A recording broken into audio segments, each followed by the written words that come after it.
Hello friends, welcome to Mehdi Lake. आज हामी मैदी ताल जाँदैछौँ।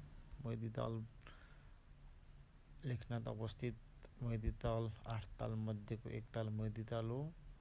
यो ठाउँ चाहिँ शान्त, हरियाली र सफा वातावरणमा रहेको छ र यहाँ यसरी तालमाथि चराहरू उडेको देख्दा यो सिन चाहिँ एकदम मनमोहक थियो। म डेजी पनि घुम्दैछ, तालतिर हिँड्दैछ।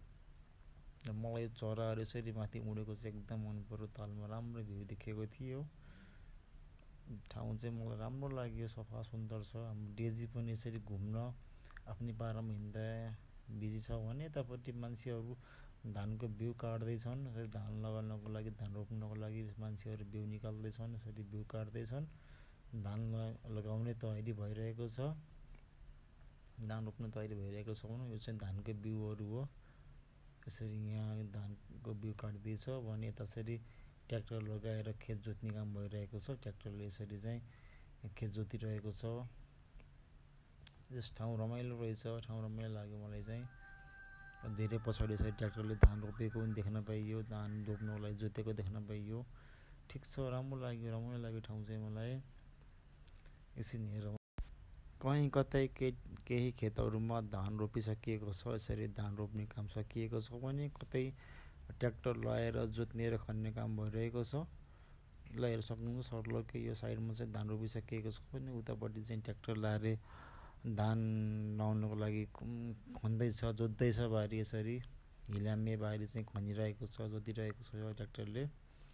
गोरु लगाउने जमाना गयो, आजकल गोरु अब खासै पाइँदैन। यसरी चाहिँ धान लगाइसके पछाडिको भाग हो यो चाहिँ। यो भागमा धान लगाइसकियो, रोपिसक्यो धान चाहिँ, र केही भागमा अझै पनि बाँकी नै छ। र यता भने अझै बाँझो खेतमा पानी हालेर बाँझो खेतलाई हिलो बनाएर कमलो बनाएर चाहिँ ट्र्याक्टर लगाएर यसरी जोत्ने काम अझै पनि बाँकी नै छ। यो साइडमा पुरै जोत्न अझै पनि बाँकी नै छ। यसरी मोटरको सहायताले पानी तारेर एउटा खेतमा हिलो बनाएर पानी ढडाएर चाहिँ पानी भिजाएर यसरी ट्र्याक्टरले खेत जोतिरहेको छ, भनौँ खनिरहेको छ। यसरी माटो चाहिँ पन्साइरहेको छ। यता चाहिँ अझै पनि सुरुवातै खेत खन्न बाँकी नै छ। जोत्ने काम अझै पनि सुरु भइरहेको छ। र यसैले मान्छेले आफ्नो काम गर्दैछन्। र यता फेरि केही साइडहरूमा धान लगाइसकिएको छ। यस्तै नै छ, कतै खन्ने जोत्ने काम भइरहेको छ भने, कहीँ बिउ काट्ने भइरहेको छ भने, कतै चाहिँ धान रोपिसकेका छन् है। यहाँ त पहिले नै धान रोपिसकिएको छ यो भागमा चाहिँ।